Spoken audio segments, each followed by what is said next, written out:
NCERT integrals chapter 7 exercise 7.11 question number 16 integration limit 0 to pi log bracket 1 plus cos x T x.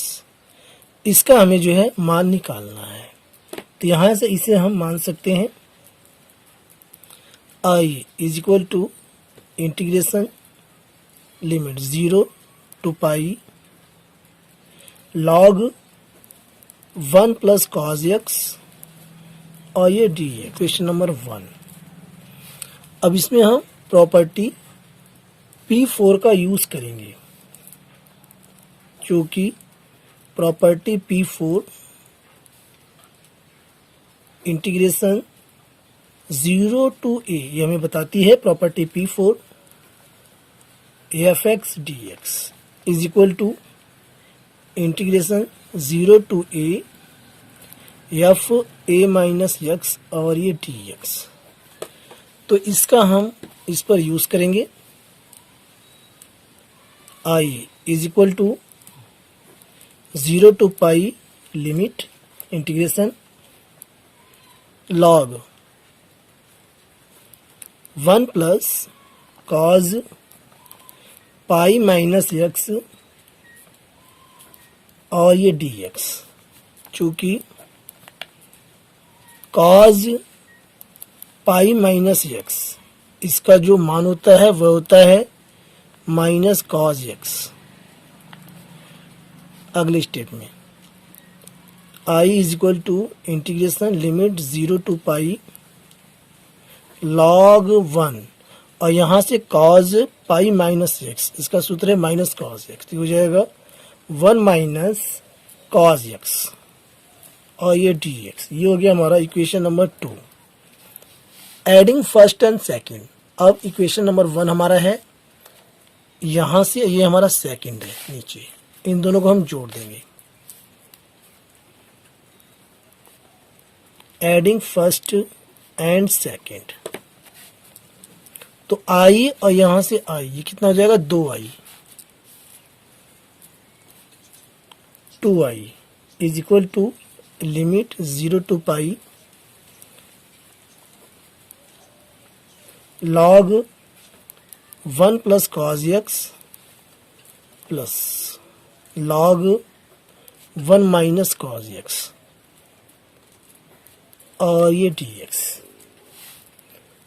तो इसे हम लिख सकते हैं 2i integration limit 0 to pi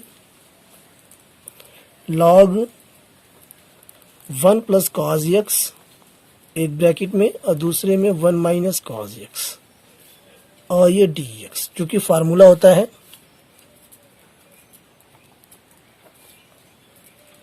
log m plus log n, इसे हम लिखते हैं log mn। इसी पे इसे रखा गया है। अगले स्टेप में ये यहां से हो जाएगा a square minus B square का formula 2i is equal to integration limit 0 to pi log bracket में 1 minus cos square X D X. ये होता है साइन स्क्वायर एक्स के बराबर। तो यहाँ हम लिख सकते हैं इंटीग्रेशन लिमिट 0 to पाई और ये log sine square X D x, और इसे यहाँ पर जो पावर है आगे आ जाएगी। कैसे, आइए देखते हैं। 2i is equal integration limit 0 to pi और ये 2 यहाँ पर आगे आ जाएगी और यहाँ से ये log साइन एक्स यहाँ पर बचेगा डी एक्स। कैसे आया, चूंकि log m की पावर n जब होता है तो इसे हम लिखते हैं n log m। तो यहाँ पे जो पावर है ये आगे आ जाएगी इस प्रकार से। अब 2 यहाँ 2 से कट जाएगा और हमें यहाँ पर बचेगा i इज इक्वल टू 2 से 2 कट जाएगा। i is equal to integration limit 0 to pi log sine x और ये डी एक्स। ये हमारा हो गया इक्वेशन नंबर 3। अब यहाँ पर हम प्रॉपर्टी P6 लगाएंगे,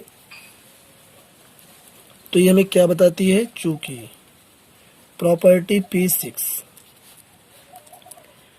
integration of 0 to a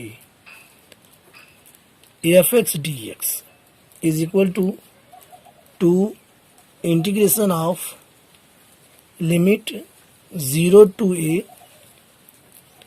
fx dx, और इसी पर इसे हम ओपन करेंगे। तो यहाँ से ये हमारा हो जाएगा i इज इक्वल टू 2, और यहाँ से ये 0 to π/2 log sin x dx। आप कहेंगे यहाँ पर तो पाई है, तो ये पाई को हम लिख सकते हैं। देखिए मैं आपको रफ में यहाँ बता देता हूँ, ये पाई, यहीं पर पाई को हम लिख सकते हैं, पाई को लिख सकते हैं हम पाई गुणा 2/2, तो ये हो जाएगा 2 गुणा π/2। तो इस प्रकार यहाँ से जो है ये 2a के स्थान पर है ये π/2, तो यहाँ पर a के स्थान पर π/2 है और 2 यहाँ पर आगे आ गया, यहाँ π/2 बचेगा। तो इस प्रकार ये हमारा हो गया जो है इक्वेशन नंबर 4, इक्वेशन नंबर 4। अब नेक्स्ट पेज पर बाकी सॉल्व करते हैं। अब इस पर हम, ये हमारा इक्वेशन आ चुका है, इक्वेशन नंबर 4। इस पर हम पुनः जो है प्रॉपर्टी P4 का यूज करेंगे। अगेन यूजिंग P4, तो यहां से हमारा हो जाएगा i is equal to 2 integration limit 0 to π/2 log sin π/2 minus x dx। और यहाँ पे हम जानते हैं कि sine 90 minus theta cos theta होता है, तो यहाँ से हो जाएगा i is equal to 2 integration limit 0 π/2 log sine 90 minus theta cos theta हो जाएगा, तो ये cos x dx। ये आ गया इक्वेशन नंबर 5। अब एडिंग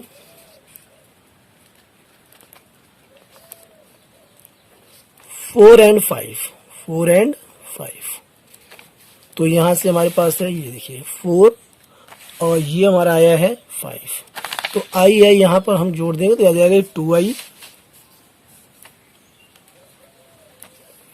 इज इक्वल टू, और यहां पर इन दोनों में से 2 हम कॉमन ले लेंगे तो 2, और यहां पर लिमिट जो है हमारी सेम है, integration 0 to π/2 log sin x plus log cos x dx। अगले स्टेप में अब यहाँ ये 2 से ये 2 कट जाएगा, ये बचेगा i is equal to integration limit 0 to π/2, ऐसे लिख सकते हैं log sin x into cos x और ये dx। अब अगले स्टेप में i is equal to integration limit 0 to π/2 log 2 की इसमें हम गुणा कर देंगे 2 से भाग, तो ये 2 sin x into cos x upon 2 और ये dx।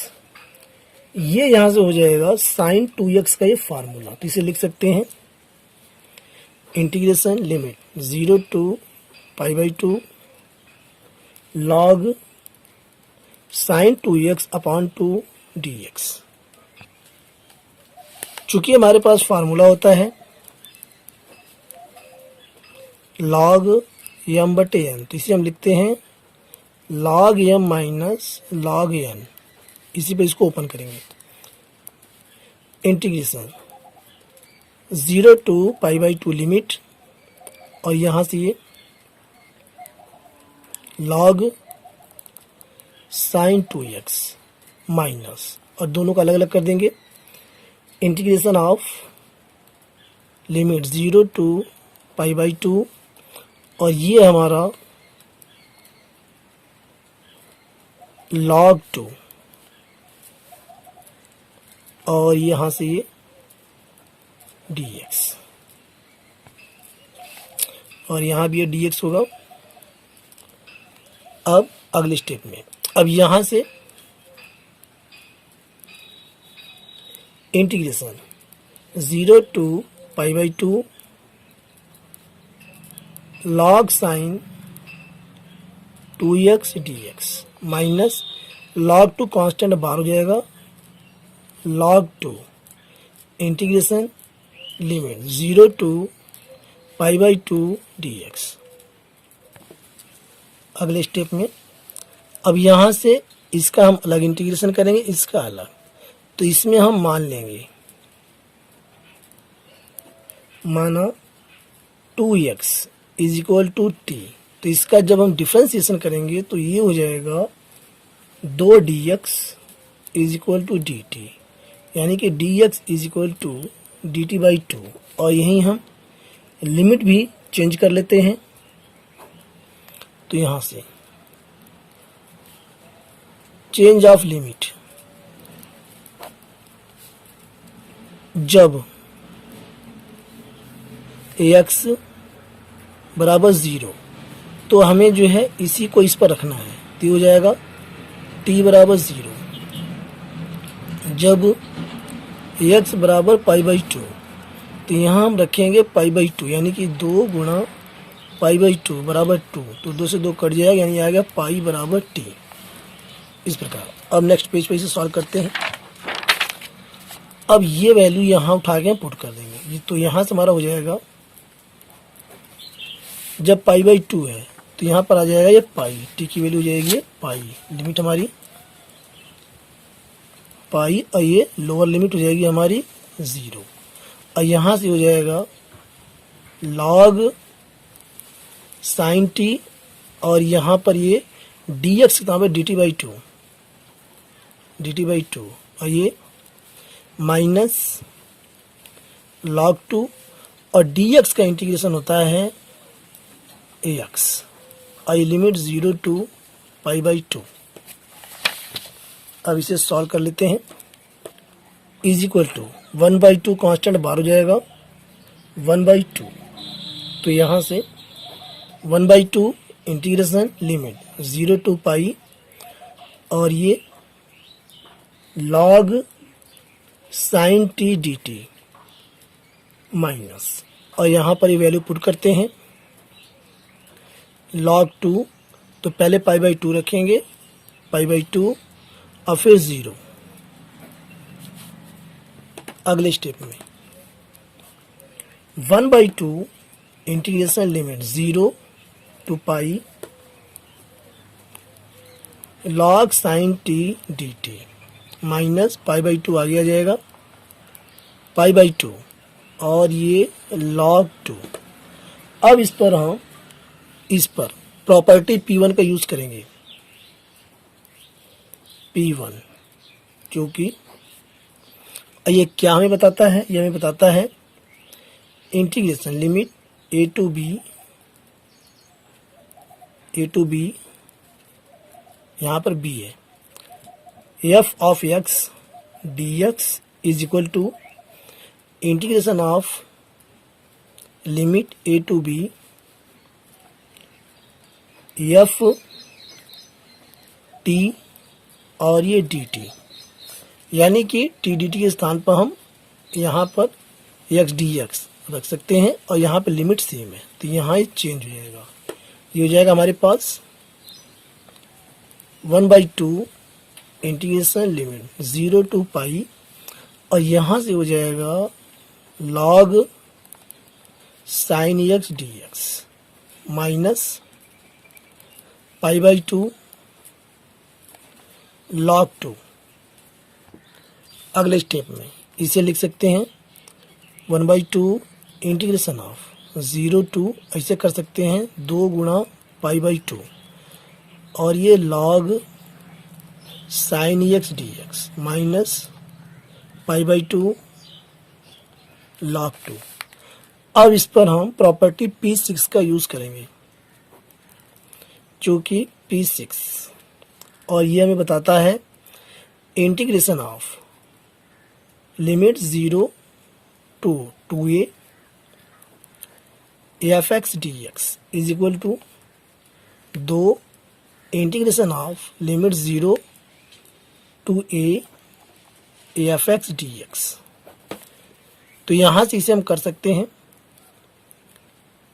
1/2, और यहाँ ये 2 यहाँ पर आगे आ जाएगा 2, और इंटीग्रेशन लिमिट 0 to π/2, और ये हो जाएगा log sin x dx। तो अब यहाँ 2 से ये 2 कट जाएगा, और यहाँ ये हमारा आ गया i is equal to integration limit 0 to π/2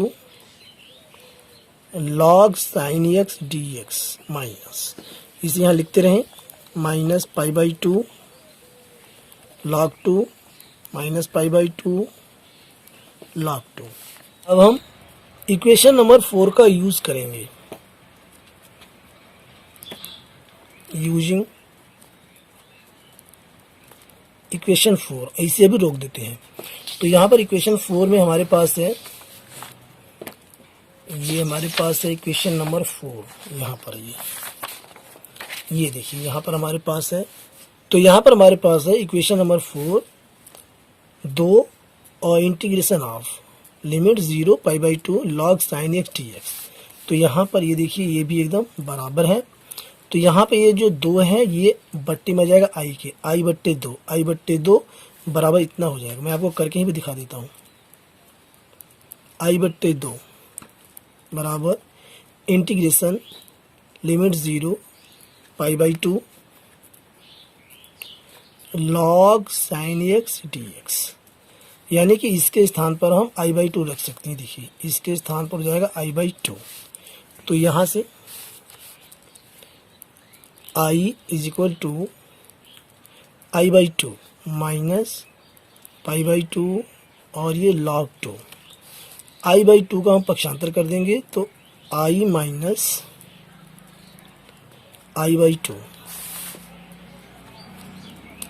is equal to minus π/2 और ये log 2। एलसीएम लेंगे तो 2 एकम 2 हो जाएगा, 2i minus i is equal to minus π/2 और ये log 2। अब ये 2 से ये 2 कट जाएगा, और यहाँ 2i में से एक आई जाएगा, i बचेगा। तो i is equal to minus pi और ये log 2। यही इस क्वेश्चन का राइट आंसर है, और बहुत ही ये लेंथी क्वेश्चन था। मुझे उम्मीद है वीडियो आपको पसंद आया होगा। वीडियो के पसंद आने वीडियो को लाइक और चैनल को सब्सक्राइब करें, और इसे अपने दोस्तों में ज़्यादा शेयर करें। Thanks for watching.